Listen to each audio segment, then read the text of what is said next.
SBP न्यूजमध्ये आपले स्वागत. आनंदाची बातमी, आता कॉमर्स आणि आर्ट्स विद्यार्थ्यांनाही पायलट बनण्याची संधी. DGCA लवकरच सुरू करणार प्रशिक्षण कोर्स. नागरिक उड्डयन महासंचालनालय DGCA लवकर नियमामध्ये बदल करत असून आता आर्ट्स आणि कॉमर्स विद्यार्थी कमर्शियल पायलट प्रशिक्षण घेऊ शकतील. त्यामुळे 12वीत फिजिक्स आणि मॅथ्स असणं गरजेचं राहणार नाही.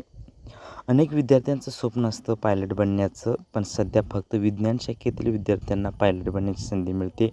यामुळे अनेकांचे स्वप्न साकार होत नव्हतं, परंतु आता आर्ट्स आणि कॉमर्स विद्यार्थ्यांना देखील पायलट बनण्याची संधी मिळणार आहे. आतापर्यंत पायलट प्रशिक्षणासाठी 12वीत भौतिकशास्त्र आणि गणित असणं अनिवार्य होतं. त्यामुळे आर्ट्स आणि कॉमर्सच्या विद्यार्थ्यांसाठी पायलट बनणं अवघड होतं. मात्र नागरिक उड्डयन महासंचालनालय DGCA आता कमर्शियल पायलट लायसन्स CPL प्रशिक्षणासाठीचे पात्रता निकष शिथिल करण्याचा विचार करत आहे. लवकरच या नियमात बदल होण्याची शक्यता आहे आणि त्यामुळे आर्ट्स आणि कॉमर्स पार्श्वभूमीच्या विद्यार्थ्यांना देखील पायलट बनण्यासाठी प्रशिक्षण घेता येईल. या निर्णयामुळे अनेक विद्यार्थ्यांच्या पायलट होण्याच्या स्वप्नाला नवे पंख मिळणार आहेत. तथापि वैद्यकीय निकष आणि इतर तांत्रिक चाचण्या यापुढे आवश्यक राहतील. वैद्यकीय फिटनेस मानकांचे पालन करणे अनिवार्य. नागरिक उड्डयन महासंचालनालय DGCAच्या या निर्णयामुळे सर्व विद्यार्थ्यांना मोठा फायदा होऊ शकतो.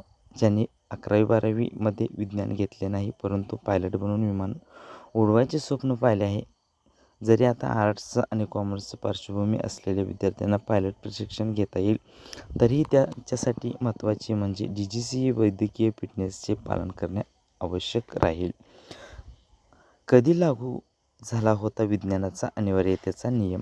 पायलट प्रशिक्षणाला सामान्यतः खूप कठीण मानलं जातं, कारण यासाठी तांत्रिक ज्ञान आवश्यक असतं. त्यामुळे 1990च्या दशकात भारतात पायलट होऊ इच्छिणाऱ्यांसाठी 12वीत भौतिकशास्त्र आणि गणित अनिवार्य करण्यात आले. यामुळे आर्ट्स आणि कॉमर्स शाखेतील विद्यार्थ्यांसाठी पायलट बनण्याचे स्वप्न फक्त स्वप्नच राहिले होते. असं नियम लागू होण्यापूर्वी कमर्शियल पायलट लायसन्स ट्रेनिंग सुरू करण्यासाठी 10वी उत्तीर्ण असणेच पुरेसं होतं. नवीन नियम अंतिम टप्प्यात आहेत. सध्याच्या माहितीनुसार DGCA हा नवीन नियम अंतिम स्वरूपात तयार करतो आहे आणि लवकरच या नियमाला केंद्रीय नागरिक उड्डयन मंत्रालयाकडे मंजुरीसाठी पाठवले जाईल.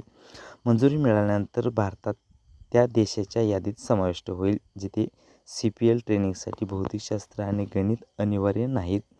SBP न्यूज मराठी लाईक करा, शेअर करा, सबस्क्राईब करा.